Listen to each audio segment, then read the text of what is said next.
to the country. Bichache. You know, many people have said that Kenya would be a better country if we'd allowed women to become our president and deputy presidents.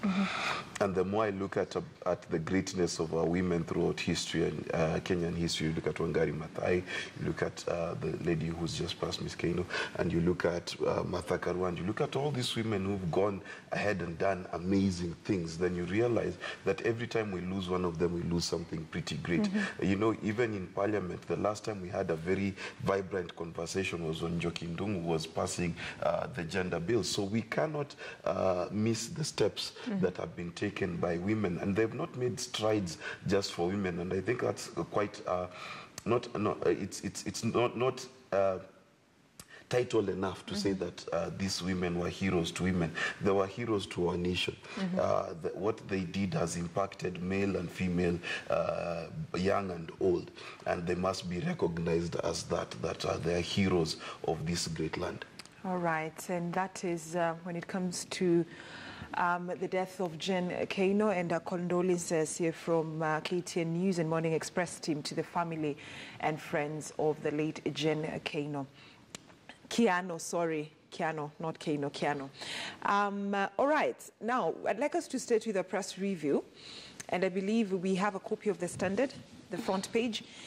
And foreign trips, shock for top state officers, because now the president says you come back, you have to write a report how your trip will benefit the country. And another rule is that the president has also ordered that those traveling should not be more than 4. And on return, as I've said earlier, must write a report on the benefits of trip for Kenya. And it's not the first time such measures are being put in government. This is like the second or the third time that we are seeing this happen. I'll start with you, Honorable Mutambo. First and foremost, I don't know whether these trips actually make any sense. I have been in Parliament, and I can tell you within my period of 5 years, I took only one trip, to go to Kampala to play football. And when I saw that we were not winning, I came back and I returned the money. I'm on record. I returned that money. I told them, you know what? I think we are wasting time here and we are wasting resources. I don't know what we are doing here. And it sickens me when I hear MCA saying that we want to go to Israel to do benchmarking, and when they come, we see nothing. Yes, there are some necessary trips which are business-oriented and which are which are geared to developing our country, but we do not get that value. It's so sad to see officers, when you hear there's a trip, everybody want to go. You ask them, what do you want to go to do? They say, we want to get mileage. I can tell you the big fight we have with MCAs and their speakers and their superiors is about the mileage. It's not about what they want to do. Okay. Let us audit ourselves what we got from the trips from MCAs and what we got from the trips of not only MCAs, the members of parliament. You hear there's a team going to Russia, 23 of them, 30 of them. What are you going to do? We get nothing out of it. So I echo the president, but the problem is, I don't think this will be followed, because it is not the first time for president to say this should not be done, and people are doing contrary. We have seen the president swearing on the stage saying, "Akia Mungu nyinyi mutaniona." But tomorrow, things are still happening. He is frustrated, and I feel for him. Yeah, Mr. What did you have to say? Now that he decided to return the money after, let me not even ask the game that lost. Yeah, that lost, that you guys lost. Yeah, actually, I can tell you the story, how it went, because we've been practicing, we have been doing practice here at Nyayo. When you go to Kampala, you find new players who we don't even know. Okay, so hence losing the game. Yes. Yeah, so I just think that what happens in our country, it's crazy to me that what people do in parliament, I cannot do at my job. I cannot go for a trip and then just have cousins, friends, we're balling, and then I come back and not write a report. I mean, where else can you do that but parliament? And so another thing is, I feel like the things that are being highlighted on the front page are things that are normal. Yeah, because some of the key measures is delegation headed by cabinet secretaries and CASs should not exceed 4 persons, including head of delegation. Yeah. So you wonder, even for somebody to even think about traveling, and there's one that says the CS and the PS cannot travel at the same time, obviously, because who's leading? So, the ministry. Yeah, so it's a little bit scary at the same time, because it's almost as though if these individuals were not members of parliament and they were working an ordinary job, they would not do this. Okay. But why do they feel that once they enter power, they can do whatever they want and the rules do not apply to them? That is my concern.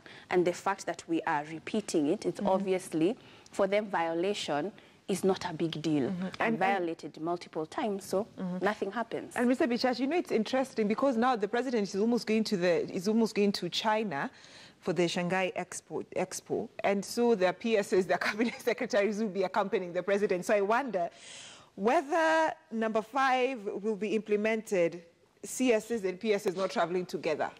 It better be, and he has to, because the president, I think, has been embarrassed quite a bit. When you go to a foreign country, it's like you're going to Nerima's house and you show up with more of your friends than Nerima has house. In other words, you know, you show up. No, this is serious. Our delegations have always been more in number than the people you're visiting. So you go to the United States, you go to the White House, and the people seated on the table on the American side are less than the Kenyan side.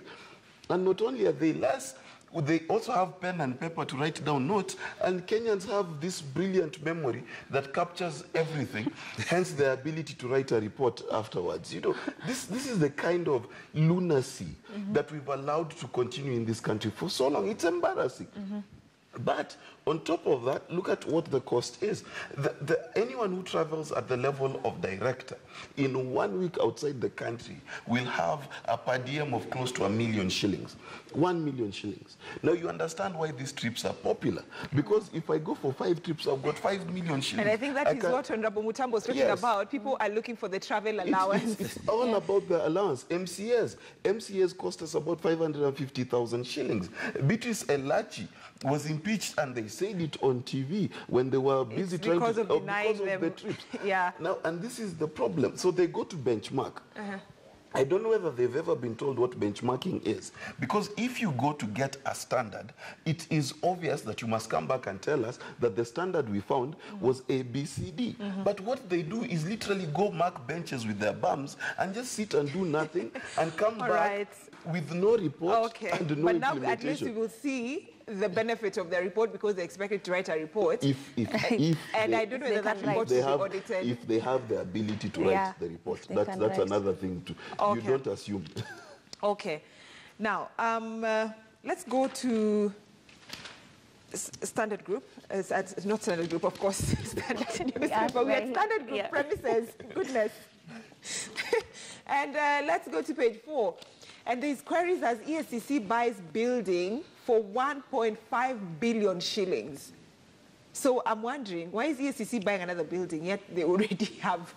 So who's querying? Who's querying who? They are the anti-corruption. The anti-corruption. So, I mean, it begs the question, does it create loophole for corruption? And yet, we're talking of corruption, and this is ESCC interrogates corruption. Well, before we discuss it, and before we grab their collar, we need to understand the office where they are. Is it their building, or is it a leased building? And if it is a leased building, then maybe the lease has expired. I don't know, I do not have details, but the question is it worth to buy a... I mean, do we have the value? Will you get the value for money if you're spending 1.5 billion to buy a building? And what kind of a building is that? How many government offices do we have? And if they are buying it, maybe we have to look at it from both sides. From business point of view, it could be economic to get the building, and also the location. So before we burst into or to queries, what kind of a building are they buying? How many offices do they need? How many officers will be habited in that office? So there are so many questions we need to ask. Is there a reason as to why ESCC needs to relocate from the current building that they... I thought they're buying the current building. Yeah, they are, but in terms of relocation, in terms of owning it, spend 1.5 billion shillings. Because I'm just trying to think of that figure. No, it's not big. I can tell you it's not big. I'm an entrepreneur. Where the location is, maybe that building is worth that No, much. the issue is the building in 2013 was Was worth 400 million. Now it's worth It's 1.5 billion. Because One thing we need- 2013 to 2018. Yeah, what we need to understand, I mean, with the buildings, they don't depreciate. They keep on going up. That's another thing. We need also to audit ourselves. Why are our properties going up instead of either having a standard price? But I'm just trying to look at the